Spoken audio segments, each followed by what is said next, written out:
Okay, so structure of atom का first part हमने last class में वाइंड अप कर दिया था। आज अपन सेकेंड पार्ट स्टार्ट करते हैं। सेकेंड पार्ट हम स्टार्ट करेंगे ऑर्बिट एंड ऑर्बिटल के साथ। सेकेंड पार्ट बहुत सिंपल है और सबसे ज़्यादा क्वेश्चन यहीं से आता है। तो स्ट्रक्चर ऑफ एटम के सबसे ज़्यादा क्वेश्चन कहाँ से आएंगे? सेकेंड पार्ट, जहाँ से हम स्टार्ट कर रहे हैं। ठीक है, तो पहले स्टार्ट करते हैं अपन ऑर्बिट एंड ऑर्बिटल। क्या स्टार्ट करते हैं? ऑर्बिट मतलब क्या?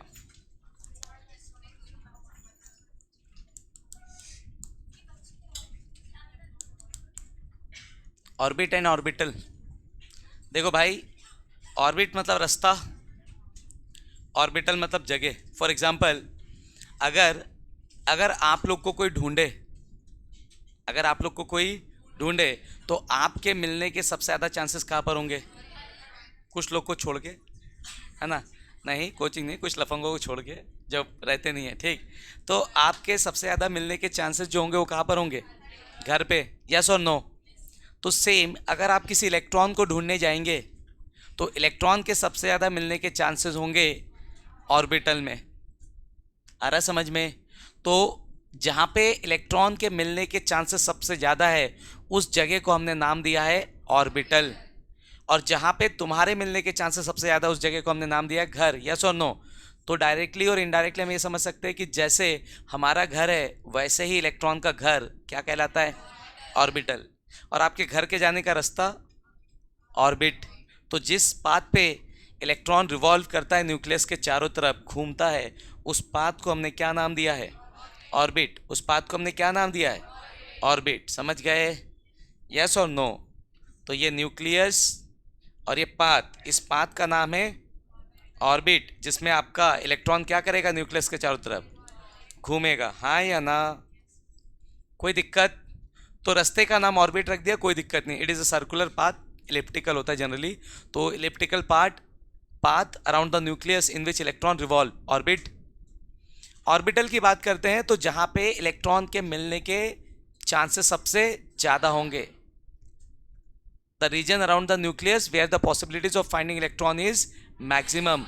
तो न्यूक्लियस के आसपास का रीजन जहां पे मिलने के चांसेस, इलेक्ट्रॉन के मिलने के चांस सबसे ज़्यादा है, क्या कहलाएंगे? अब एक बात बताओ, आपके घर का जो शेप है सेम होता है क्या? सबका घर एक जैसा होता है क्या? नहीं, दो फर्क है। एक रूम्स का 1 BHK, 2 BHK, 3 BHK, यस और नो, और दूसरा डिजाइन का। तो सेम, इलेक्ट्रॉन जिस ऑर्बिटल में रहते हैं, जो इलेक्ट्रॉन का घर है जिसका नाम ऑर्बिटल है, तो उसमें भी ये चेंजेस है। समझ आ रहा है? पहले रूम्स का फर्क है और दूसरा शेप का फर्क है। समझ गए बेटा? यस और नो? तो हमारे जैसे 1 BHK, 2 BHK होते हैं तो ऑर्बिटल्स होते हैं, पहला एस, एक कमरा, फिर पी, 3 कमरे, यस और नो? डी, 5 कमरे, ये तो कमरे के हिसाब से शेप अलग अलग होता है, वो भी बताऊंगा। और एफ, 7 कमरे, यस और नो? कोई दिक्कत किसी को? तो दो चीज़ों का फर्क है, एक कमरों का फर्क और दूसरा शेप का। एस ऑर्बिटल स्पेरिकल होता है, बॉल जैसा। पी ऑर्बिटल डंबल होता है, डी डबल डंबल होता है, और एफ में 3 डंबल होते हैं, तो कॉम्प्लेक्स बोलते हैं हम उसको। तो दो चीज़ का फर्क, एक शेप का और दूसरा रूम का। एक शेप का और दूसरा रूम का। कोई दिक्कत? अब बात करते हैं कि अपन बात करते हैं कि अपनी बात करते हैं, एक रूम में कितने लोग? तो बीइंग ह्यूमन बीइंग हमारे लिए कोई रूल्स ऐसा कुछ है नहीं, है ना? जैसे बहुत सारे कमरे, घर में लोग कम है तो एक एक कमरे में एक एक लोग रह रहे हैं, कुछ खाली भी है, यस और नो? अचानक से किसी कोई घर में कोई फंक्शन वंक्शन आ गया, भर के रिलेटिव आ गए, ठीक है, जहाँ एक कमरे में एक आदमी सो रहा था, 15 लोग लेटे हैं, चलने की जगह नहीं, यस और no? Yes, that is possible. तो एक कमरे में कोई एक रह रहा है, दो रह रहा है, और जरूरत पड़ी तो 15 लोग लेटे उसमें, ठीक है, जगह ही नहीं कहीं पे घर पे। So that is possible. तो देखो, ये हो गए इलेक्ट्रॉन, ठीक है, ये हो गए इलेक्ट्रॉन्स। तो अपने यहाँ फेस्टिवल और ये सब क्या बोलते हैं, शादी और सब चीज़ें, फंक्शंस आते हैं, ठीक है। इलेक्ट्रॉन्स का ऐसा कुछ नहीं ना, they don't celebrate any functions and all. तो इनका फिक्स है, एक कमरे में मैक्स टू मैक्स 2, भले कितने भी रिलेटिव आ जाए, सब बाहर। तो एक ऑर्बिटल में मैक्स टू मैक्स कितने इलेक्ट्रॉन? 2। तो उससे ज़्यादा इलेक्ट्रॉन पॉसिबल नहीं है। आ रहा है समझ में? तो तुम्हारे जैसे नहीं है ना, ठीक है। तो इनका कुछ रूल्स है, कुछ रेगुलेशन है। तो एस ऑर्बिटल में कितने इलेक्ट्रॉन? 2 इलेक्ट्रॉन, क्योंकि एक कमरा 2 इलेक्ट्रॉन। पी ऑर्बिटल में 3 कमरे, तो कितने इलेक्ट्रॉन? 6। 10 इलेक्ट्रॉन, 14 इलेक्ट्रॉन, यस और नो? कोई दिक्कत किसी को? किसी को भी? तो एक ऑर्बिटल कितने इलेक्ट्रॉन? 2। एक ऑर्बिटल 2, तो उसके हिसाब से आप देख लो, जितने ज़्यादा कमरे उतने ज़्यादा इलेक्ट्रॉन, जितने ज़्यादा कमरे उतने ज़्यादा इलेक्ट्रॉन। कोई दिक्कत किसी को? किसी को भी? क्लियर है यहाँ तक? ठीक है, तो सबसे पहले ऑर्बिट लिखेंगे ना। ओके, क्या बोला, समझ आया बेटा? यस और no? Orbit and orbital, orbit मतलब पाथ चाहिए। चलिए देखते हैं, यहाँ तक में तो कोई दिक्कत नहीं ना किसी को? किसी को भी? ठीक, आ जाओ, आइए। सबसे पहले ऑर्बिट इलिप्टिकल होता है, पर अपन उसको सर्कुलर बोलते हैं। क्या हो जाएगा? The circular path around the nucleus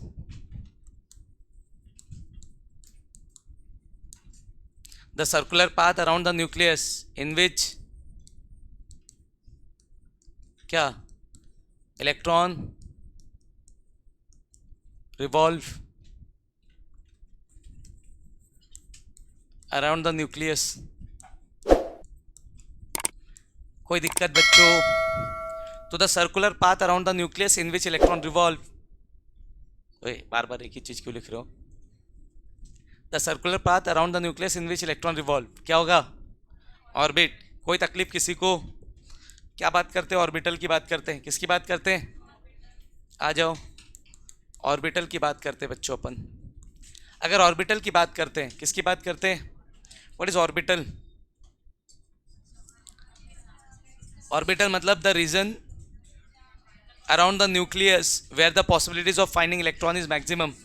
nucleus के चारों तरफ का रीजन जहाँ पे इलेक्ट्रॉन के मिलने के चांसेस सबसे ज़्यादा है। तो न्यूक्लियस के चारों तरफ का रीजन जहाँ पे इलेक्ट्रॉन के मिलने के चांस सबसे ज़्यादा है, उस जगह का नाम क्या रखा है? ऑर्बिटल। तो the reason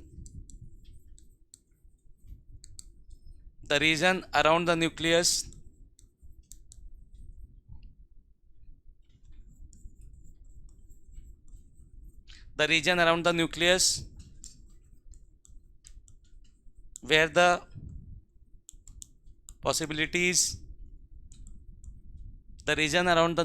where the possibilities of finding electron is maximum। तो the region around the nucleus where the possibilities of finding electron is maximum. क्या बोलते हैं ऐसे जगह को? ऑर्बिटल। कोई दिक्कत किसी को? तो दो चीज होता है, एक होता है ऑर्बिट और एक होता है ऑर्बिटल। कोई दिक्कत किसी को? आओ थोड़ा सा टाइप्स ऑफ ऑर्बिटल देख लेते हैं अपन। ऊपर का लिख लेते हैं, types of orbital.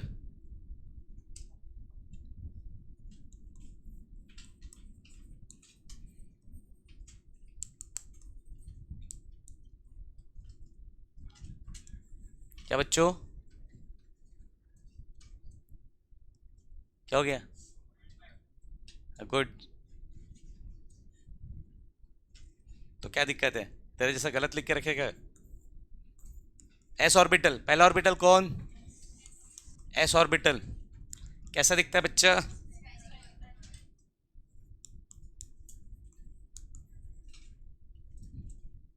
S orbital.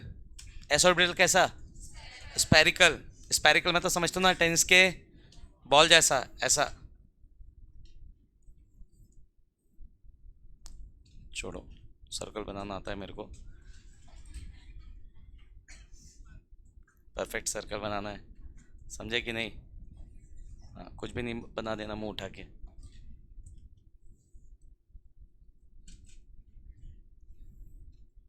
तीन axis, X Y and Z, yes और नो?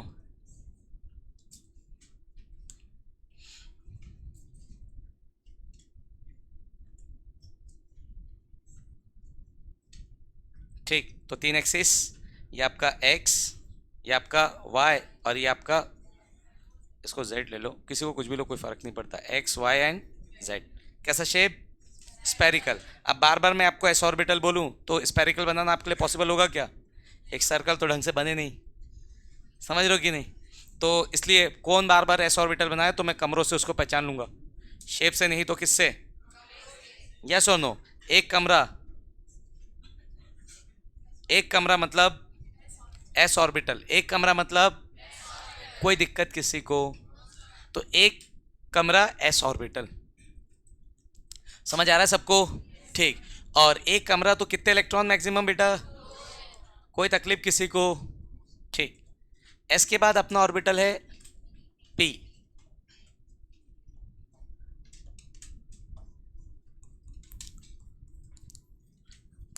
P orbital. ठीक। अगर पी ऑर्बिटल की बात करते हैं तो आपका पी ऑर्बिटल कैसा होता है बेटा? Dumbbell shape.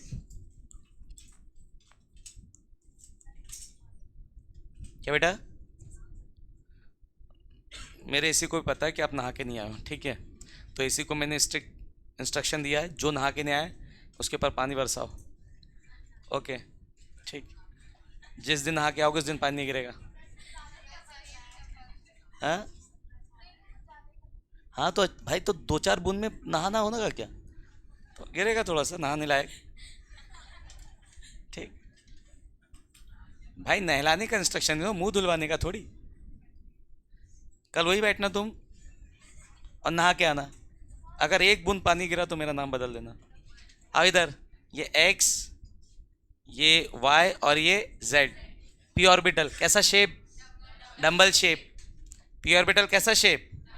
कितने ऑर्बिटल होते हैं? 3 डंबल।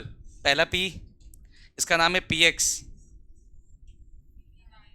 दूसरा पी इसका नाम है, तीसरा पी इसका नाम है पी जेड। 3 ऑर्बिटल बनाए मैंने टोटल। कितने ऑर्बिटल? 3। यस और नो?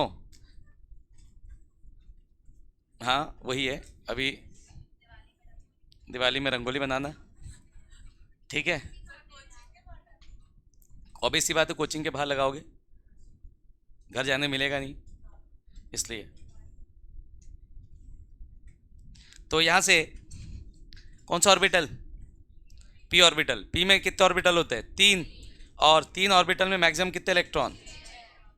6 इलेक्ट्रॉन। पी ऑर्बिटल में मैक्सिमम कितने इलेक्ट्रॉन? 6। यस और नो? कोई तकलीफ? तो 3 ऑर्बिटल का नाम होता है P X, P Y, P Z. P X, P Y and P Z. कोई दिक्कत बेटा किसी को? ठीक। D orbital. डी ऑर्बिटल बहुत काम का है, कोऑर्डिनेशन कंपाउंड पढ़ाऊंगा, डी ऑर्बिटल के शेप की जरूरत पड़ेगी, तो आपको डी ऑर्बिटल का शेप याद रखना पड़ेगा। कोऑर्डिनेशन कंपाउंड जब स्टार्ट करूंगा तो डी ऑर्बिटल के शेप की जरूरत आपको पड़ेगी समझने के लिए। क्लियर? तो आइए थोड़ा सा अभी से याद रखते हैं उसको। डी मतलब कैसा? Double dumbbell. So D orbital कौन सा ऑर्बिटल? डी। डी ऑर्बिटल मतलब कैसा शेप?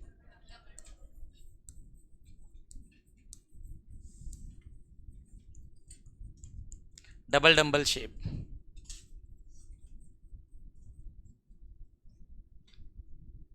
डी ऑर्बिटल मतलब डबल डंबल शेप। कोई दिक्कत किसी को?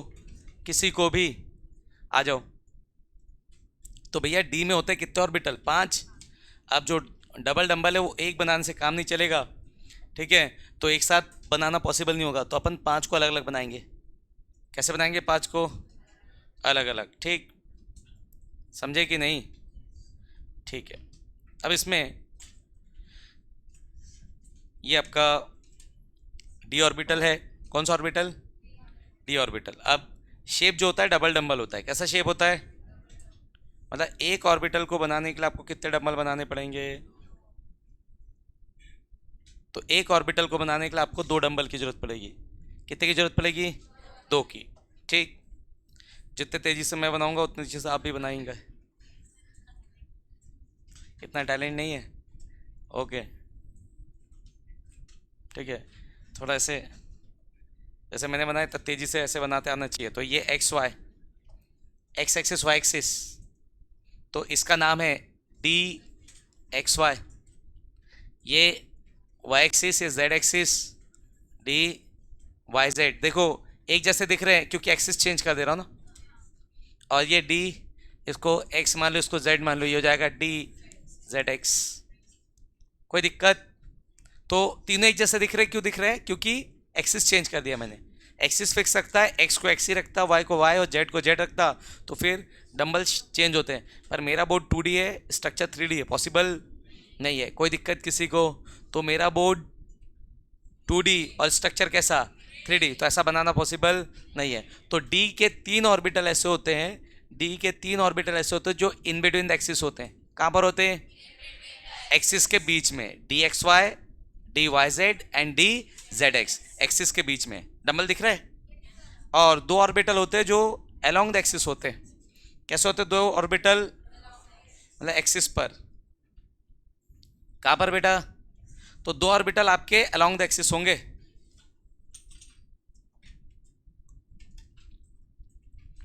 तो अब बात आती है कि भैया अलोंग द एक्सिस होंगे, ठीक है, पहचानोगे कैसे?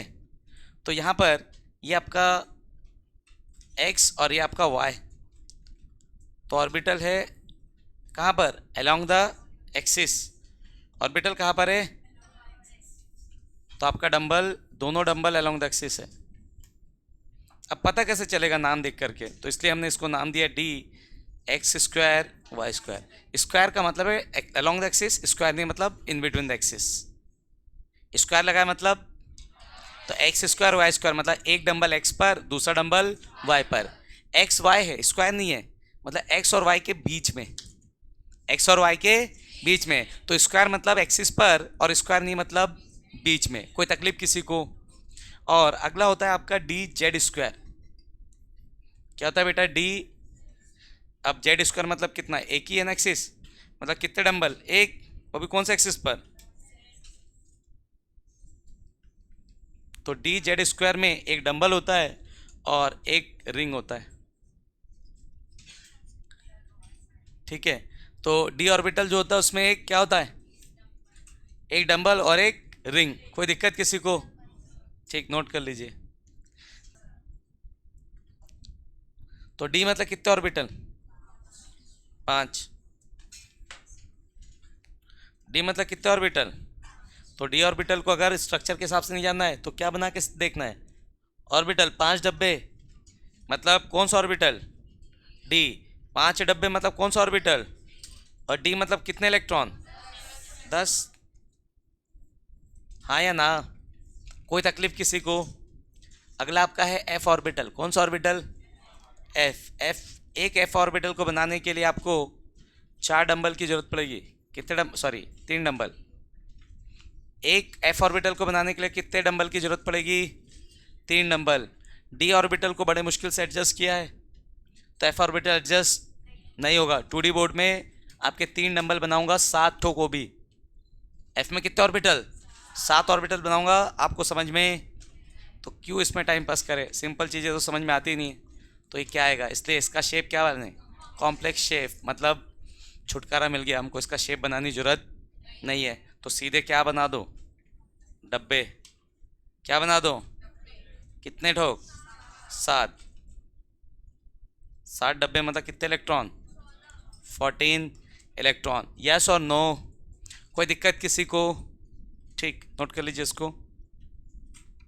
डन, ठीक। अब आ जाओ, अब अपन थोड़ा सा देखते हैं इलेक्ट्रॉनिक कॉन्फ़िगरेशन, ठीक है। पूरे चैप्टर का पहला सबसे इंपॉर्टेंट टॉपिक कौन सा? इलेक्ट्रॉनिक कॉन्फ़िगरेशन पे बेस्ड बहुत सारा चीज़। 2 ही टॉपिक है इसमें ना, 2 टॉपिक सिर्फ। एक इलेक्ट्रॉनिक कॉन्फ़िगरेशन और दूसरा क्वांटम नंबर। PYQ उठा के देख लो, आपको भर के क्वेश्चन मिलेंगे। PYQ उठा के देख लो, आपको भर के क्वेश्चन मिलेंगे। समझ में आ रहा है? ऑलमोस्ट, मतलब ये टॉपिक कर लोगे तो 2 क्वेश्चन इधर से आ जाते हैं ऑलमोस्ट हर टाइम, और एक क्वेश्चन फिक्स है, आएगा ही आएगा। तो इतना सारा जो पहले का पढ़े और अभी इतना सा पढ़ेंगे, ज़्यादा सा नहीं है, छोटा सा है, ठीक है। तो इससे आपको एक क्वेश्चन तो कंपलसरी हर बार आता है, कई बार 2-2 आ जाते हैं। तो इलेक्ट्रॉनिक कॉन्फ़िगरेशन का मतलब होता है arrangement of electron. Electronic configuration का मतलब होता है, तो एक एटम के अंदर इलेक्ट्रॉन्स होते हैं और इलेक्ट्रॉन्स ऑर्बिटल में होते हैं। तो ऑर्बिटल में इलेक्ट्रॉन्स कैसे अरेंज होते हैं, इसको हमने डिफाइन किया इलेक्ट्रॉनिक कॉन्फ़िगरेशन से। तो इलेक्ट्रॉनिक कॉन्फ़िगरेशन का मतलब क्या?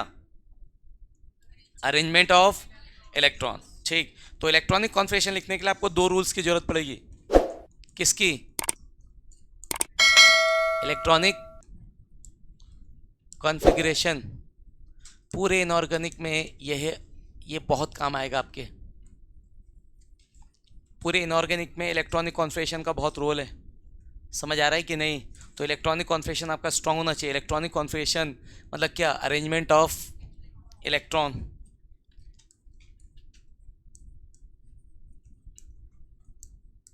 Arrangement of electron. और इलेक्ट्रॉनिक कॉन्फ़िगरेशन को डिफाइन करने के लिए आपको दो लोगों की ज़रूरत पड़ेगी। कितने लोगों की? पहला कौन? अफवाह, यस और नो? ये कोई लोग नहीं है, ठीक है? तो अफवाह कोई आदमी नहीं था, एक जर्मन वर्ड है। अफवाह मतलब होता है बिल्डिंग अप, ठीक है? तो अपने को लगता है कि साइंटिस्ट का नाम है, नहीं, इसका नाम है बिल्डिंग अप। मतलब एक एटम कैसे बिल्ड हो रहा है, इलेक्ट्रॉन कैसे अरेंज हो रहा है, उसके ऊपर क्या है? अफवाह प्रिंसिपल। और दूसरा हमको जरूरत पड़ेगी हंस रूल की। किसकी? हंस रूल। तो ये आपको बताएगा कि इलेक्ट्रॉन कैसे अरेंज होंगे। एक एक एटम है, उसमें बहुत सारे ऑर्बिटल है, तो इलेक्ट्रॉन ऑर्बिटल में कैसे एंटर करेगा, सबसे पहले इलेक्ट्रॉन कहाँ जाएगा। तो ऑब्वियस सी बात है, एक मल्टी स्टोरी बिल्डिंग है, रेंट पे बहुत सारे कमरे हैं, तो सबसे पहले कौन सा कमरा भराएगा? नहीं आंटी, जिसका रेट कम है बे। हाँ, पीजी लेके रहते हो हैं, तो जा कर के पहले पीजी देखते हो, तो सबसे पहले क्या पूछते हो? रूम में एसी है कि नहीं? नहीं, सबसे पहले रेंट पूछते ना कितने का है। समझ गए? बाकी चीज़ें अपन कर लेते मैनेज। क्या? यस और नो? उधर जाके तो रात को सिर्फ सोना ही है, बाकी दिन तो हमको इधर उधर घूमते फिरते रहना है, तो उसके लिए पैसे चाहिए हमको। और पैसे कहाँ से मैनेज करें? घर वाले तो एक लिमिटेड देंगे ना। यस और नो? घर वालों को बोल दिया 5,000 का रूम है, ठीक, खाने का इतना है, 3,000 3,500 का खाना है, ये मिला करके पूरा एस्टिमेट दे दिया। वो घर वालों ने 1-2 हज़ार रुपये आपका पॉकेट में ही दे दिया। अब उस पैसे में तो कुछ होता नहीं आज की डेट में। यस और नो? एक बार निकल जाए तो 2-3 हज़ार ऐसे खर्च हो जाए, तो कैसे करें? फिर अपन 5,000 की जगह 2,000 के रूम में रहते, 3,000 बचा लिया। 3,000 का खाना कौन खाएगा? 3,000 का खाना 1,500 का खाना खाएंगे, बाकी 1,500 का मोमोज खाएंगे डेली।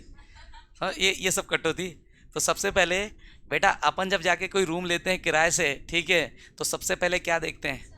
सस्ता वाला, बाकी चीज़ें मैनेज कर लेते हैं, ठीक। तो सेम चीज़, जैसे आप एटम से मिलकर बने हैं और एटम में ही इलेक्ट्रॉन है, तो जो कैरेक्टर एटम का वो आपका होगा हमेशा, ऑलवेज। आप अपने आप को किससे कंपेयर कर सकते हैं? एटम से, क्योंकि आप उससे मिलकर बने ना। तो जो नेचर एटम का है वही नेचर किसका है? आपका। फ़र्क है आपके जीवन में पैसे है, और इलेक्ट्रॉन के जीवन में, एटम के जीवन में एनर्जी। जो काम आप पैसे से करोगे वो काम वो। तो सबसे पहले इलेक्ट्रॉन उस ऑर्बिटल में एंटर करेगा जिसकी एनर्जी बहुत ज़्यादा है, बहुत कम है, बाकी चीज़ बाद में देखेंगे अपन। समझ गए बेटा? यस और नो? ठीक। और ऐसे भी बीइंग इंडियन आप लोग पे ज़्यादा ये सूट करता है ना, कहीं पे भी सेल लग जाए कुछ भी बेच दो, सस्ता दे रहा है मतलब सब ले लेंगे ना, सब बिक जाएगा। महंगा दे रहा है, कितना भी क्वालिटी कुछ भी हो जाए, वो बात की बात है ना। पहले सस्ता मिलना चाहिए, बाकी चीज़ हम बाद में मैनेज करते रहेंगे, भले कुछ भी उठा के लाए, ठीक। ओके, तो यहाँ से अफाव प्रिंसिपल कहता है कि भैया सबसे पहले इलेक्ट्रॉन उस ऑर्बिटल में एंटर करेगा जिसकी एनर्जी कम। समझ गए कि नहीं? यस और नो? तो कहीं चले गए, मल्टी स्टोरी बिल्डिंग है, उसमें सबसे पहले तुम एंटर किए, तो तुमने सबसे पहले ढूंढा किसका रेंट सबसे कम था, तुमने उसको ले लिया। उसके बाद दूसरा जो कमरा उसका रेंट उससे ज़्यादा है, तो दूसरा बंदा आएगा तो वो तुम जिस कमरे में उसको ले पाएगा क्या? नहीं ना, क्यों? तुम ऑक्यूपाई कर चुके हो। फिर उससे थोड़ा महंगा, फिर उससे महंगा, फिर उससे, और रूम का उस पूरे हॉस्टल का सबसे जो लग्जरियस रूम रहेगा, ठीक है, वो सबसे आखिरी में जाएगा, क्योंकि सबसे महंगा होगा ना। यस और नो? तो आखिरी में आकर के आदमी देखे अरे यार अब तो ऑप्शन ही नहीं है, तो चलो ले लेते हैं, ठीक। तो यहाँ से अफो प्रिंसिपल कहता है कि electron will filled in an atom in increasing order of energy. सबसे पहले वही ऑर्बिटल भराएगा जिसकी एनर्जी कम है, और सबसे बाद में वो भराएगा जिसकी एनर्जी सबसे ज़्यादा है, इंक्रीजिंग ऑर्डर ऑफ एनर्जी। तो शॉर्ट में क्या लिखे? Electrons are filled according to electrons are filled according to increasing क्या बेटा? Order of energy. अब बात आती है कि भैया पता कैसे चले किसकी एनर्जी कम किसकी ज़्यादा? पता कैसे चलेगा किसकी एनर्जी कम और किसकी ज़्यादा? तो फिलहाल किसकी एनर्जी कम किसकी ज़्यादा, उसके लिए हमारे पास है n+l रूल। कौन सा rule? n+l। n principal quantum number, l azimuthal quantum number, इसके बाद आएगा, इसके बाद आए, क्योंकि क्वांटम नंबर को समझने के लिए इलेक्ट्रॉनिक कॉन्फिगरेशन चाहिए और इलेक्ट्रॉनिक कॉन्फिगरेशन समझने के लिए क्वांटम नंबर चाहिए, तो पहले इलेक्ट्रॉनिक कॉन्फिगरेशन समझते हैं। तो अभी n+l रूल तो है नहीं हमारे पास, तो बिना n+l रूल के हमारे काम बन जाएगा, हमारे पास ट्रिक है क्या हमारे पास, पर n+l रूल यहाँ पे लिखा के चल दूंगा मैं, समझ में आ रहा है? तो फिर जब क्वांटम नंबर पढ़ा दूंगा तो n+l रूल आपको समझ में आ जाएगा, समझ गए? तो किस ऑर्बिटल की एनर्जी कम है, कौन सबसे पहले भराएगा, ये कौन डिसाइड करेगा? n+l रूल जो रूल है, पर अपन अभी ट्रिक से काम चला के चल देंगे, तो हमको जरूरत नहीं पड़ेगी n+l की, हाँ या ना? और इस पे बेस्ड भी क्वेश्चन PYQ में उठा के तो रिसेंट ईयर में आया है, ठीक है? अभी रिसेंट ईयर में नीट का उठाओगे देखो 20 या 22 में आया है कोई क्वेश्चन, जेई में भी एक आया है। तो चार्ट का ऑप्शन दे दिया, पूछा बताओ इंक्रीजिंग ऑर्डर ऑफ ऑर्बिटल्स, मतलब किस पे बेस्ड था वो? n+l। आया समझ में? तो अब फिलहाल ये तो डिसाइड हो गया कि आपका जो इलेक्ट्रॉन है वो किसके अकॉर्डिंग भराएगा? Increasing order of energy. तो सबसे पहले इलेक्ट्रॉन उस ऑर्बिटल में एंटर करेगा जिसकी एनर्जी सबसे क्या है? कम, फिर उससे ज़्यादा, फिर उससे ज़्यादा, यस और नो? तो electrons will filled in an orbital according to increasing order of energy. कोई तकलीफ किसी को? ठीक। अब पता कैसे चले भाई किसकी एनर्जी कम किसकी ज़्यादा? तो n+l रूल तो भी आया नहीं क्योंकि हमको क्वांटम नंबर आता नहीं है, तो हमारे पास है ट्रिक, सबसे सस्ता s। सबसे सस्ता कौन है? ऑब्वियस सी बात है, घर खरीदने जाओगे तो सबसे सस्ता घर कौन सा मिलेगा? 1 BHK 3 BHK? पर हमेशा ऐसा जरूरी नहीं ना, ठीक है? जैसे रायपुर में 1 BHK खरीद लिए, यहाँ पे 3 BHK खरीद लिए, ठीक है? जितने रुपए में उतने रुपए में आप जा करके दिल्ली में खरीद के दिखाओ 1 BHK, मुंबई में खरीद के दिखाओ, जगह ना मिले BHK तो बात की बात है, समझ आ रहा है कि नहीं? That depends on location. पर एक रायपुर लोकेशन में अगर बात कर रहा हूँ तो यहाँ पे सबसे सस्ता क्या होगा? 1 BHK इन जनरल, समझ में आ रहा है? तो सबसे सस्ता ऑर्बिटल कौन? S, फिर P, फिर और सबसे महंगा कौन? F। तो यहाँ से सबसे पहले 1s, फिर 2s, 3s, 4s, 5s लिखते चलो जहाँ तक आपका मन ना भरे, ठीक है? कोई दिक्कत? तो सबसे सस्ते घर S, एनर्जी लेवल 1 से आते जाते हैं और ये बढ़ता जा रहा है ना, 2s 3s मतलब समझ लोकेशन चेंज हो रहा है। 1 BHK, ये भी 1 BHK, ये भी 1, ये 1 है ना, सारे 1 ऐसे, पर क्या हो रहा है 1 2 3 ये एनर्जी लेवल है, क्या है ये? मतलब लोकेशन चेंज हो रहा है तो एनर्जी बढ़ते जा रही है। अब समझो सबसे सस्ता s ऑर्बिटल, उससे महंगा तो p ऑर्बिटल, s ऑर्बिटल 1 पे मिल जाएगा आपको। एनर्जी लेवल कहाँ पे मिल जाएगा? तो भैया p ऑर्बिटल 1 पे नहीं मिलेगा, कभी भी नहीं मिलेगा आपको, समझ आ रहा है? तो p ऑर्बिटल स्टार्ट होगा 2 से, एनर्जी लेवल 2, महंगा हो गया ना, 2p, हाँ या ना? फिर 3p, फिर 4p, फिर 5p, ठीक है? ये हो गया p के बाद d, फिर d 2 से नहीं मिलेगा, फिर एनर्जी लेवल बढ़ी मतलब पैसा बढ़ा, फिर किससे मिलेगा? 3d, 4d एंड 5d, फिर 4f, 5f, यस और नो? कोई तकलीफ किसी को? तो ये सारे तुम्हारे कौन से orbitals? S, P, D and F। किसकी एनर्जी कम? ये मुझे n+l रूल बता देगा, पर अभी n+l रूल आया नहीं है क्योंकि अभी तक हमने क्वांटम नंबर पढ़ा नहीं है। तो कैसे करें? कुछ नहीं, ट्रिक है हमारे पास, सबको तीर मार दो, ठीक? क्या मार दो सबको? तीर, पैरेलल, ठीक? अब जो जहाँ से फंस गया देख लो, सबसे पहले तीर में कौन फंस गया? तो सबसे कम एनर्जी 1s की। फिर दूसरे तीर में कौन फंसा? उसके बाद उससे ज़्यादा एनर्जी 2s की। फिर तीसरे तीर में 2 लोग फंसे, 2p एंड पहले कौन फंसा है? तो 2p की एनर्जी कम, फिर 3s, फिर चौथे तीर में कौन फंसा है? 3p, और फिर बस यहाँ तक याद रख लोगे तो मैक्सिमम काम हो जाएगा। ये उन सारे एटम्स का इलेक्ट्रॉनिक कॉन्फिगरेशन लिख सकते हैं जिनका एटॉमिक नंबर अप टू 30 है। कहाँ तक? अप टू 30, मतलब जिसका एटॉमिक नंबर 1 से लेकर 30 तक का है कोई, और उसका मुझे क्या लिखना है? Electronic configuration. तो डायरेक्ट 1s2 2s2 2p, मतलब याद रखोगे यहाँ तक। और इसके आगे का है तो क्या याद रखना है? ये बनाओ, आगे लिखते चलो जितना लिखना। समझ में आया ये तो अभी ये सिखा रहा हूँ, पर आगे जा करके जब आपको इनऑर्गेनिक केमिस्ट्री पढ़ा दूंगा, पीरियड टेबल आपको लर्न हो जाएगा, तो पीरियड टेबल लर्न हो जाएगा तो आप किसी का भी इलेक्ट्रॉनिक कॉन्फिगरेशन लिख सकते हैं बिना ऐसा टाइम पास किए। ये सब नहीं करना पड़ेगा। कहाँ 1s2 2s2 करते बैठूंगा। एटॉमिक नंबर जैसे आयोडीन आ गया 53, समय है क्या मेरे पास इतना करने का? 53 1s2 पता नहीं कहाँ तक, और भी आएंगे, इसके ज़्यादा आएंगे, 53 से और भी ज़्यादा हो सकते हैं। आ रहा है समझ में? तो कहाँ करते रहूँगा 1s2 2s2, बहुत सारा समय खत्म हो जाएगा। फिर जितने देर में ये क्वेश्चन बनेगा उतने देर में उस क्वेश्चन को करने का कोई वैल्यू, क्योंकि एक क्वेश्चन डबल टाइम में सॉल्व करो तो वो आपका टाइम किल कर गया, मतलब उस क्वेश्चन के 4 नंबर की वैल्यू नहीं है। समझ गया बेटा? तो तब आपको इनऑर्गेनिक की जरूरत पड़ेगी, पीरियड टेबल लर्न होगा तो काम बन जाएगा। कैसे? जैसे आयोडीन आता है 17 ग्रुप में, फिर कल, बाहर, आई, एंटी, एंटी यूजलेस, ठीक है। तो एंटी को छोड़ के बाकी चारों हैलोजन फैमिली, एंटी को छोड़ के बाकी चारों हैलोजन फैमिली। तो फिर कल, बाहर, आई, एंटी, जिसमें एंटी क्या है? यूजलेस। समझ गया? देखो यहाँ भी प्रूफ हो रही है। ओके, अब यहाँ से अब मुझे चाहिए आयोडीन का ना, तो फ्लोरीन, फ्लोरीन का एटॉमिक नंबर पता है सबको 9। इसका इलेक्ट्रॉनिक कॉन्फिगरेशन लिखने में कोई दिक्कत? आओ इधर से, सबसे पहले क्या आएगा?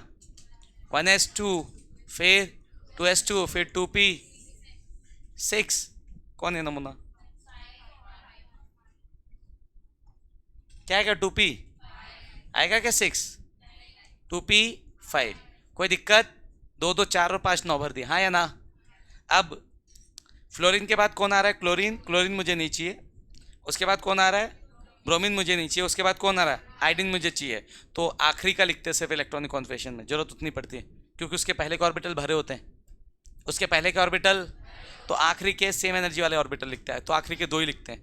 तो आखिरी के 2, ये क्या है? 2s2 है, तो इसके लिए हो जाएगा 3s2 3p5, ठीक। ये हो जाएगा 4s2 4p5, ये हो जाएगा 5s2 5p। कुछ करना पड़ा क्या? कोई समय कुछ बर्बाद नहीं हो, सट से लिख दिया। अगर मुझे क्या दे? पीरियड टेबल क्या दे मुझे? तो जब इनऑर्गेनिक स्टार्ट करेंगे तो पीरियडिक क्लासिफिकेशन पढ़ाऊंगा, तो उस टाइम पे आपको पीरियड टेबल लर्न करा दूंगा। कोई दिक्कत किसी को? यस और नो? तो ठीक, अभी फिलहाल तो चलिए हम जो काम करने आए उसी को करते हैं, इसको छोड़ देते हैं, ये सब बाद में आता रहेगा, ठीक है। यस और नो? तो आ जाओ। इलेक्ट्रॉनिक कॉन्फिगरेशन किसके हिसाब से होगा? अफाउ प्रिंसिपल। अफाउ प्रिंसिपल कहता है कि भैया इलेक्ट्रॉन्स किसके अकॉर्डिंग भराएंगे? Increasing order of energy. और किसकी एनर्जी कम, ये हमारे को ट्रिक से पता चल गया। और अगर मेथड से पता करना है तो हमारे पास कौन सा रूल है? छाप दिए थे क्या सब? जल्दी छापो भाई, जल्दी छाप दो और लिखो n+l रूल। चलो छाप दिए क्या? आओ थोड़ा सा हम पढ़ते हैं n+l रूल। क्या पढ़ते हैं बेटा? समझेंगे क्वांटम नंबर के बाद। तो n+l जो हमने लिखा ना इंक्रीजिंग ऑर्डर में, ये किसके बदौलत लिखा? n+l rule. n मतलब होता है प्रिंसिपल क्वांटम नंबर और l मतलब होता है एजिमुथल क्वांटम नंबर। क्या होता है पढ़ेंगे अपन, टेंशन नहीं उसमें, ठीक है, नेक्स्ट क्लास में आ जाएगा ये। तो फिलहाल n+l रूल कहता है कि भैया देखो सबसे पहले वही ऑर्बिटल भराएगा जिसका n+l वैल्यू कम है। सबसे पहले कौन सा ऑर्बिटल भराएगा? जिसका n+l वैल्यू, n और l की वैल्यू निकालना सिखा दूंगा क्वांटम नंबर से। तो n और l जिसका कम होगा वो भराएगा। कई बार ऐसा होगा जब n+l की वैल्यू सेम आ जाएगी, तब कैसे करें? तब जिसका n कम है वो भराएगा। तो पहला रूल, n+l वैल्यू कम वो पहले भराएगा, ठीक। और जब n+l वैल्यू सेम हो जाएगा तो कौन सबसे पहले भराएगा? जिसका क्या कम? n कम। अभी इतना ही पढ़ के चलते हैं, बाकी क्वांटम नंबर आएगा समझा दूंगा एक बार और, ठीक। तो फिलहाल orbital with less n+l value will, क्या बच्चा? Field first. So orbital with less n+l value will field first. और जब when n+l value is same, when n+l value is same, then orbital with less value of n will field first. समझ गए बच्चे लोग? तो जिसका n plus L value कम वो पहले भराएगा, और जब n plus L value same तो कौन भराएगा सबसे पहले? जिसका कौन सा वैल्यू कम, n वैल्यू कम, वो सबसे पहले भराएगा। कोई दिक्कत किसी को? ठीक, थोड़ा सा पढ़ते हैं हंट्स रूल। कौन सा रूल? फिर अपन क्वेश्चन करेंगे।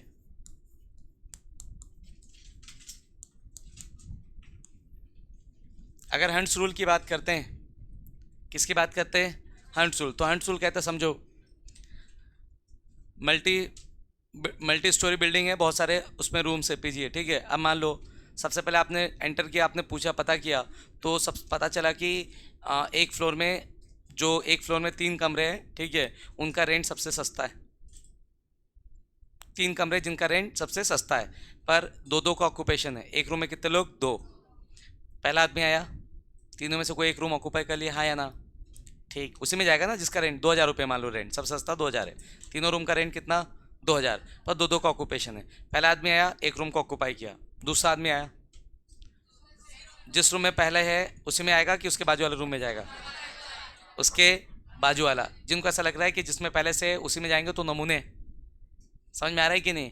फॉर एग्जाम्पल, आपके घर में, ठीक है, आपके घर में सबके लिए सिंगल रूम है, पर फिर भी आप किसी अपने भाई बहन के साथ रूम शेयर करके रह रहे हो। ऐसा लॉजिकली पॉसिबल है क्या? आप लोग जितने लोग हैं, मान लो घर में 4 लोग हैं, ठीक है, तो सबके हिसाब से कमरा बना है, सबका इंडिविजुअल कमरा है, मतलब उतने कमरे है। अब बात करें कि नहीं, मैं तो अपने भाई या बहन के साथ शेयर करके रहूँगा क्योंकि मुझे रात को डर लगता है। यस और नो? कितना भी डर लगे तब भी अपन रहेंगे क्या? क्यों नहीं रहेंगे?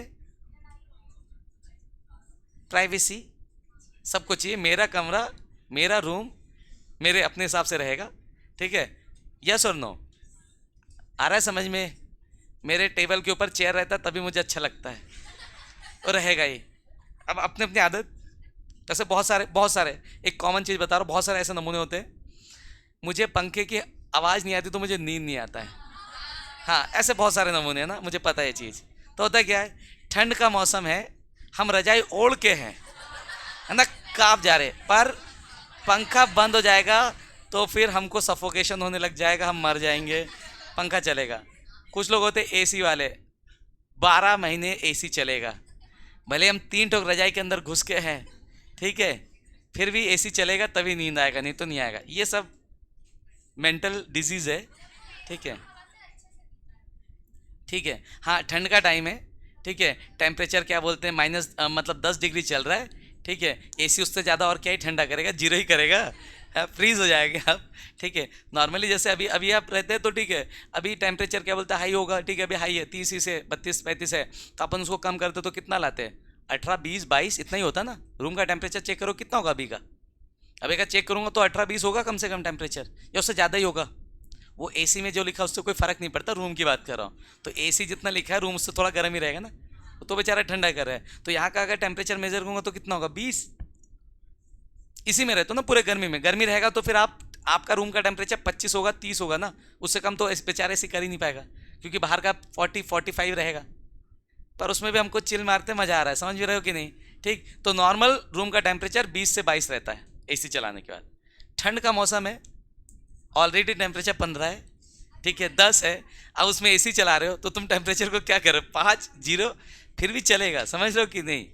जहाँ जहाँ ठंड के मारे पंखा ना चल सके, अपन रजाई ओढ़ के लेटे हैं, उसके बाद भी पंखा चला रहा है, एसी चला रहा है, ये सब मेंटल डिजीज़ है, जिनको है वो ठीक कराए।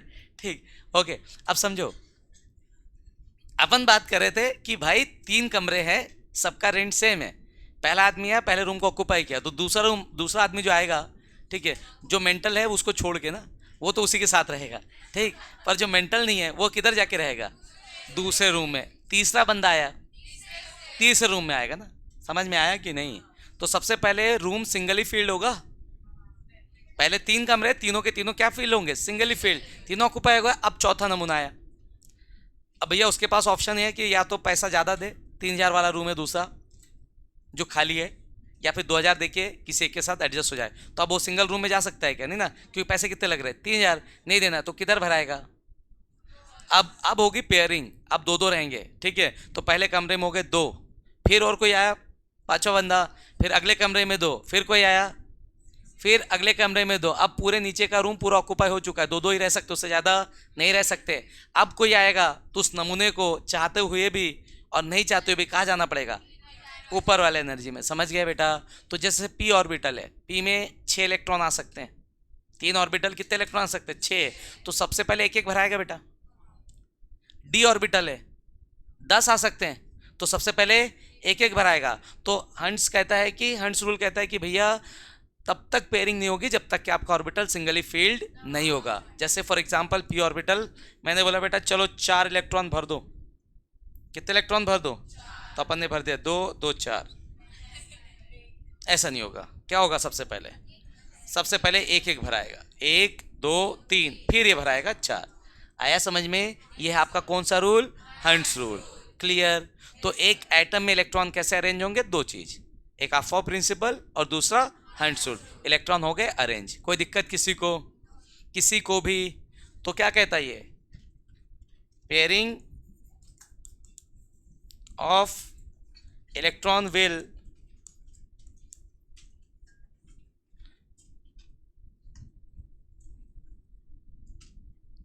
pairing of electron will only occurs when orbital is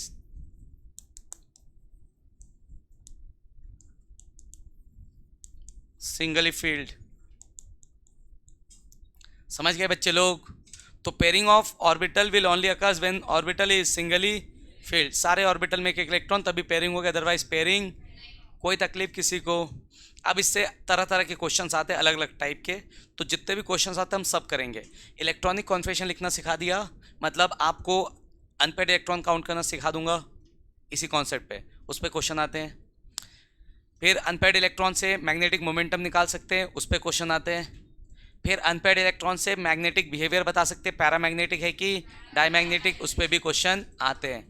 तो इलेक्ट्रॉनिक कॉन्फिगरेशन पे बेस 3 चीज़ें, एक अनपेड इलेक्ट्रॉन काउंट करना, दूसरा मैग्नेटिक मोमेंटम निकालना, और तीसरा मैग्नेटिक प्रॉपर्टी डिसाइड करना। ये 3 चीज़ें एक्स्ट्रा है जो इसमें आता है। इसके अलावा direct electronic configuration based question तो आते ही है। अप टू 30 में 2 एक्सेप्शन है, copper and chromium. Atomic number 30 तक में कौन है एक्सेप्शन? Copper and chromium. फिर आगे के उसमें भी आएंगे, मॉड्यूल में दिया हुआ है, आप उसमें से एक भी जाकर पढ़ लेंगे। तो 103 एलिमेंट में जितने भी एक्सेप्शन है सारे के सारे कहाँ पर दिए हुए हैं? मॉड्यूल में। अब मॉड्यूल से देख लेंगे उसको थोड़ा सा जाके। यस और नो? कोई दिक्कत किसी को? तो फिलहाल आइए, इलेक्ट्रॉनिक कॉन्फिगरेशन से हम क्या क्या कर सकते हैं? हम अनपेड इलेक्ट्रॉन काउंट कर सकते हैं, यस और नो? अपन क्या कैलकुलेट कर सकते हैं वहाँ से? अनपेड इलेक्ट्रॉन, उससे क्या निकाल सकते हैं? मैग्नेटिक मोमेंटम, और उससे क्या निकाल सकते हैं? Magnetic properties. तो अपन इसको क्वेश्चन के टर्म्स में समझ लेंगे, हाँ या ना। सबसे पहले इलेक्ट्रॉनिक कॉन्फिगरेशन लिखना सिखा देता हूँ। जैसे क्लोरीन है 17, क्लोरीन है 17, क्या आ जाएगा? सबसे पहला, याद है कि नहीं? सबसे पहले कौन आता है? 1s, फिर फिर फिर फिर फिर ओके। तो सबसे पहले पहला इलेक्ट्रॉन एंटर किया 1s में, एस में एक ऑर्बिटल, कितने इलेक्ट्रॉन? 2, भर दिया 2, खत्म हो गया ये। फिर क्या आया? 2s 2, फिर 2p 6, फिर 3s 2, कितने भर डाले? गिनते रहना, 4 6 10 और 2 12, और उसके बाद कौन? 3p, p में आ सकते 6, अपने पास है 5, 12 इलेक्ट्रॉन भर, 12 इलेक्ट्रॉन भर चुके हैं, बचे कितने? 5, 17 है ना टोटल। पर पी में आ कितने सकते? 6, तो 6 आ सकते, पर है क्या तुम्हारे पास? तो कितने भरोगे? तो क्या आएगा? कोई दिक्कत किसी को? यस और नो? समझ आया सबको? हाँ या ना? ओके।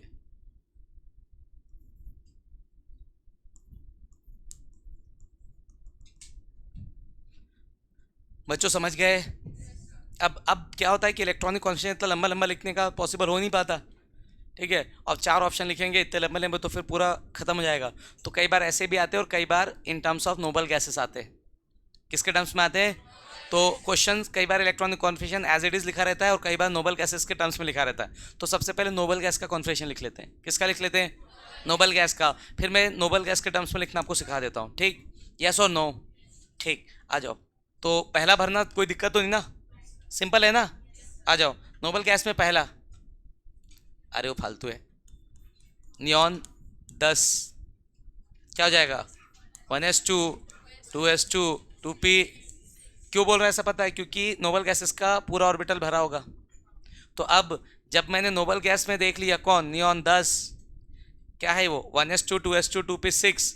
तो 1s2 2s2 2p6 यहाँ तक किसके जैसा है? पूरा नियॉन। तो मैं इसको इतना लंबा चौड़ा ना लिख करके मैं इसको लिख सकता नियॉन, चाहो तो 10 लिखो ना लिखो कोई फ़र्क नहीं पड़ता। और उसके बाद जो बच गया उसको लिख दूंगा 3s2 3p5। इसका मतलब है कि बेटा इसके पहले का सारा किससे मिलता जुलता है? समझ गए बच्चों? हाँ या ना? नियॉन के बाद अगला कौन आएगा बेटा? आर्गन कितना? 18। क्या आ जाएगा? 1s2 2s2 2p6 3s2 3p6। 18 हो गए? 18 हो गए कि नहीं? कैंटी कोई दिक्कत किसी को? आर्गन के पास अगला कौन सा आएगा? क्रिप्टॉन आएगा 36। भरोगे लंबा चला जाएगा, भरने की जरूरत नहीं, यहाँ तक याद रख लो, काम बन जाएगा ऐसे। कोई दिक्कत किसी को? तो जब भी इलेक्ट्रॉनिक कॉन्फिगरेशन आएगा तो किसके रिस्पेक्ट में देखेंगे? नोबल गैसेस के। अगली चीज आगे, इलेक्ट्रॉन जब भरना है तो हम यूज करेंगे कौन सा प्रिंसिपल? आफाउ। इलेक्ट्रॉन को भरना है तो कौन सा प्रिंसिपल? इलेक्ट्रॉन को निकालना है तो कोई प्रिंसिपल नहीं। जब इलेक्ट्रॉन को भरना है तो, और इलेक्ट्रॉन को निकालना तो कोई प्रिंसिपल नहीं। इलेक्ट्रॉन निकलेगा आउटरमोस्ट शेल से। कहाँ से निकलेगा? शेल, समझते हो ना? ये जो अपन लिख रहे हैं 3 2 1, ये शेल है। क्या है ये? 1 मतलब फर्स्ट शेल में है, 2 मतलब, 3 मतलब थर्ड शेल में। फॉर एग्जाम्पल आओ थोड़ा समझाता हूँ क्या बोलना चाह रहे सर। Fe26 क्या जाएगा? 1s2 2s2 2p6 3s2 3p6 1s2 2s2 2p6 3s2 3p6। हाँ या ना? कितने हो गए? 4s2 3d6। यही होगा क्या? तो इलेक्ट्रॉन को जब भरा अफवा प्रिंसिपल से, तो अफवा ने मुझे बताया कि 4s की एनर्जी कम होती है इसलिए 4s पहले भराया, 3d की एनर्जी ज़्यादा होती है इसलिए 3d बाद में भराया। किसने बताया ये? अफवा ने। अब इलेक्ट्रॉन को रिमूव करना, मान लो मुझे ये नहीं चाहिए, मुझे चाहिए Fe3+। क्या चाहिए मुझे? Fe। तो Fe मतलब 26, पहले ग्राउंड स्टेट होगा ना, 26 इलेक्ट्रॉन ऐसे ही भरा था Fe में। अब जब Fe किसी के साथ रिएक्ट कर रहा है तो रिएक्शन के ड्यूरेशन पे उसका पॉजिटिव चार्ज 3 आ रहा है, Fe3+ हो रहा है वो, तो +3 ऑक्सीडेशन स्टेट शो कर रहा है। कैसे शो कर रहा है? 3 इलेक्ट्रॉन को रिमूव करके। तो पहले भरा होगा ना ऑर्बिटल, फिर 3 इलेक्ट्रॉन निकलेंगे ना। तो 3 इलेक्ट्रॉन जब निकालने की बारी आएगी तो बच्चे झट से 3 इलेक्ट्रॉन निकाल देता है ऐसे। तो ये गलत है, क्योंकि भैया इलेक्ट्रॉन हमेशा कहाँ से इजेक्ट होता है? Outermost shell. तो ये थर्ड शेल है और ये फोर्थ शेल है। आउटरमोस्ट शेल ये है बेटा, समझ गए? तो इलेक्ट्रॉन सबसे पहले यहाँ से खाली होगा, तो ये ऐसे खाली नहीं होगा, ये 6 रहेगा। सबसे पहले 4s से 2 जाएगा। अब बोलोगे सर क्यों जा रहा है इसमें से? तो भैया इलेक्ट्रॉन रिमूव करते टाइम अफवाह का कोई लेना देना। इलेक्ट्रॉन रिमूवल होगा आउटरमोस्ट शेल से, जो आखिरी में वही से निकलेगा ना, सबसे जो दूर है न्यूक्लियस से वही निकलेगा ना, क्योंकि अट्रैक्शन कम है ना, कि पास वाला निकल जाएगा भाई? नहीं। तो सबसे पहले 4s के 2 इलेक्ट्रॉन खाली हो जाएंगे। अब उसके बाद कौन सा शेल आया? Third shell. मतलब ये भी 3, ये भी 3 और ये भी, मतलब आउटरमोस्ट शेल अब थर्ड शेल हो गया, क्योंकि ये तो खाली है। अब अगला इलेक्ट्रॉन जो निकलेगा तीसरा, वो यहाँ से निकलेगा, तो ये जाएगा 3d5। समझ गए सब लोग? हाँ या ना? तो इलेक्ट्रॉन भरते टाइम कोई दिक्कत नहीं है, ठीक है। कहाँ पे दिक्कत है? इलेक्ट्रॉन निकालते टाइम। कहाँ से निकलेगा? Outermost shell. तो अगर किसी के ऊपर पॉजिटिव चार्ज है तो इलेक्ट्रॉन को निकालना है, निकालते टाइम आउटरमोस्ट शेल वाला कॉन्सेप्ट याद रखेंगे। और किसी के ऊपर अगर नेगेटिव तो इलेक्ट्रॉन भरना है, तो उसमें कुछ नहीं याद रखना, अफवा प्रिंसिपल। तो किसी के ऊपर माइनस चार्ज, जितना माइनस चार्ज उतने ज़्यादा इलेक्ट्रॉन एक्स्ट्रा भरने, और भरने का रूल अफवाह का है, उसमें कोई चेंजेस नहीं आएगा। पर जिसके ऊपर पॉजिटिव चार्ज आएगा तो वहाँ पे इलेक्ट्रॉन को रिमूव करना है, और इलेक्ट्रॉन को रिमूव करते टाइम अफवाह का प्रिंसिपल काम नहीं आएगा। अफवाह का प्रिंसिपल काम नहीं आएगा, तब काम आएगा आउटरमोस्ट शेल। कोई दिक्कत? कोई दिक्कत किसी को?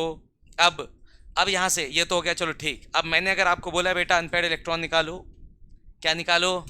इलेक्ट्रॉनिक कॉन्फिगरेशन लिख लिया तो अनपेयर्ड इलेक्ट्रॉन निकाला जा सकता है, मैग्नेटिक मोमेंटम निकाला जा सकता है, मैग्नेटिक प्रॉपर्टी बताया जा सकता है। तो इसका अगर मैं आपसे पूछूं नंबर ऑफ अनपेयर्ड इलेक्ट्रॉन, तो आखिरी का ऑर्बिटल बनाओगे? क्योंकि पहले के सारे भरे होते हैं, तो लास्ट के 2 बनाते हैं अपन। क्या बनाते हैं लास्ट के? वो भी लास्ट के 2 इसलिए बनाने पड़ते हैं क्योंकि एक्सेप्शन आता है तो जरूरत पड़ती है, अदरवाइज आखिरी ऑर्बिटल से काम बन जाता है। समझ गए? तो जब भी आपको अनपेयर्ड इलेक्ट्रॉन पूछा जाए कौन सा बनाओगे आखिरी के 2 ऑर्बिटल, एस तो खाली है, बनाने की जरूरत, तो क्या बनाऊंगा? सिर्फ डी। क्या बनाऊंगा? सिर्फ डी। मतलब कितना? 5। हंट्स रूल, भरो 5 इलेक्ट्रॉन, 1 2 3 4 5। कोई तकलीफ? नंबर ऑफ अनपेयर्ड इलेक्ट्रॉन समझ गए बच्चे लोग? तो नंबर ऑफ अनपेयर्ड इलेक्ट्रॉन 5। फिर अपन निकाल सकते हैं magnetic momentum, mu is equals to, सबको पता होगा, n+2। What is n? Number of unpaired electron. What is n? Number of unpaired electron. तो n is number of unpaired electron. कोई दिक्कत किसी को? किसी को भी? तो पुटअप कर लेते बेटा। तो म्यू इज इक्वल्स टू क्या हो जाएगा बच्चा? √5, 5 + 2, हाँ या ना? तो जाएगा 5 × 7 √35 BM। BM मतलब होता है यूनिट बोर मैग्नेट्रॉन। BM मतलब, और जब मुझे पता चल गया अनपेयर्ड इलेक्ट्रॉन है तो मुझे पता चल गया मैग्नेटिक प्रॉपर्टी। क्या पता चल गया बेटा? क्या हो गया मैग्नेटिक प्रॉपर्टी? पैरामैग्नेटिक। तो किसी का भी मैं अगर इलेक्ट्रॉनिक कॉन्फिगरेशन लिख दूं तो 3 एडिशनल इंफॉर्मेशन मैं दे सकता हूं आपको बिना किसी मेहनत के, क्योंकि मेहनत इलेक्ट्रॉनिक कॉन्फिगरेशन लिखने में। आया समझ में? तो ये 3 में से कोई भी चीज़ आपसे पूछा जाए तो आपको क्या निकालना पड़ेगा? Electronic configuration. ये तीनों में से कोई भी चीज़ अगर आपसे पूछा है तो आपको इलेक्ट्रॉनिक कॉन्फिगरेशन लिखना पड़ेगा। कोई दिक्कत किसी को? तो अनपेयर्ड इलेक्ट्रॉन है तो अनपेयर्ड इलेक्ट्रॉन काउंट कर लिया ऑर्बिटल भर के, अनपेयर्ड इलेक्ट्रॉन है तो पैरामैग्नेटिक, और अगर अनपेयर्ड इलेक्ट्रॉन है तो मैग्नेटिक मोमेंटम आएगा, और अगर अनपेयर्ड इलेक्ट्रॉन नहीं है तो मैग्नेटिक मोमेंटम 0 और डायमैग्नेटिक। समझ गए बेटा? यस और नो? क्वेश्चन दो कर लोगे? छाप दो, जो भी छापना है क्वेश्चन करो 2-4।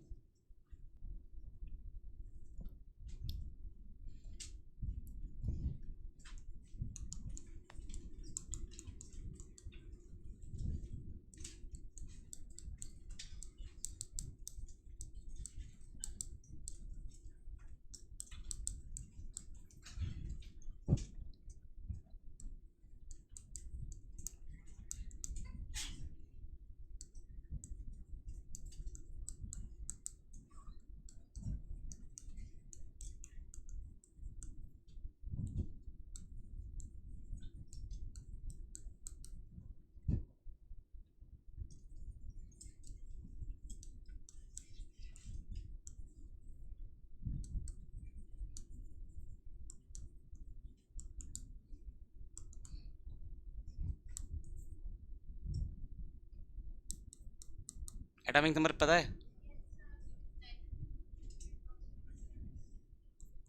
कितना था निकल का? जिनको नहीं पता निकलो।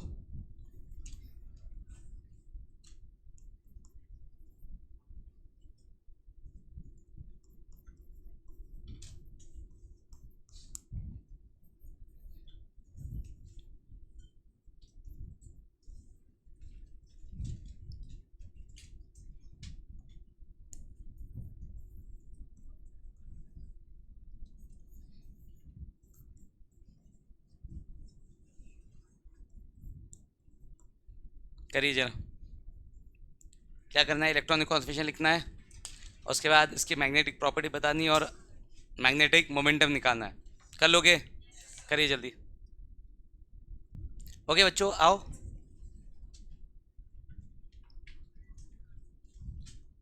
यहाँ से Ni का क्या हो जाएगा, आर्गन एट्रा, यस और नो। 3D एंड 4s, 30 के ऊपर जितने भी होते हैं सबका लिखने का सीधा तरीका ऐसे लिखोगे तो कभी गलती नहीं होगी। 4s2 मतलब 20, 4s2 मतलब डायरेक्ट लिखना सिखा रहा हूँ, कोई 1s2 कुछ करने की जरूरत नहीं है। 4s2 मतलब 20 और बच्चे जितने हो डी में, तो कितने बच्चे, 8, 3D 8। कोई दिक्कत किसी को? और कोई चार्ज तो है नहीं, निकालने की ज़रूरत नहीं है। तो 3D 8, एस तो भरा पड़ा है, तो डी बना लेते सिर्फ। क्या बना लेते हैं, डी। 1 2 3 4 5 6 7 8, कितने अनपेड इलेक्ट्रॉन, 2। तो n इज इक्वल्स टू 2, तो म्यू कितना, 2 + 3, 3 दूनी 6 आ रहा है क्या, 8 आएगा। 2 + अच्छा 2 होता है, 4 2 जा 8, ओके 8। और कैसा,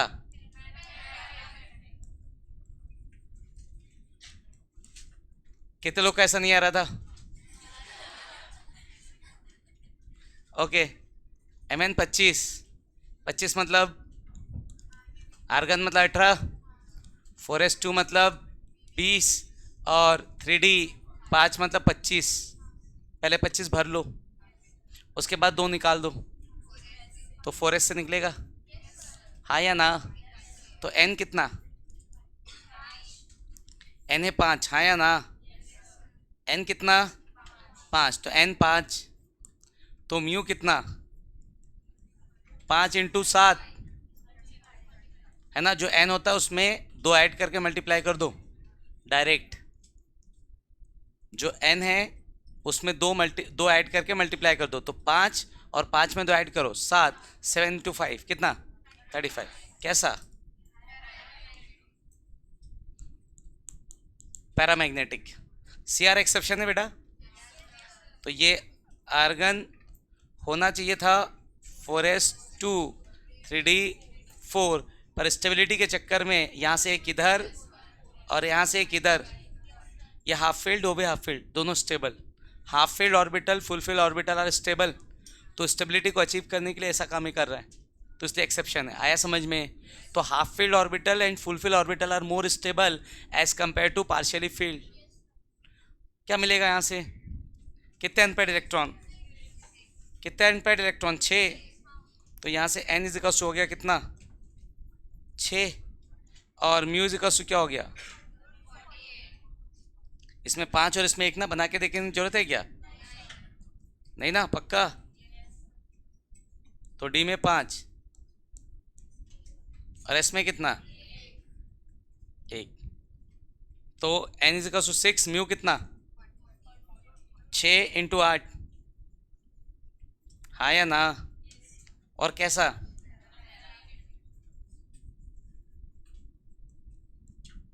पैरामैग्नेटिक।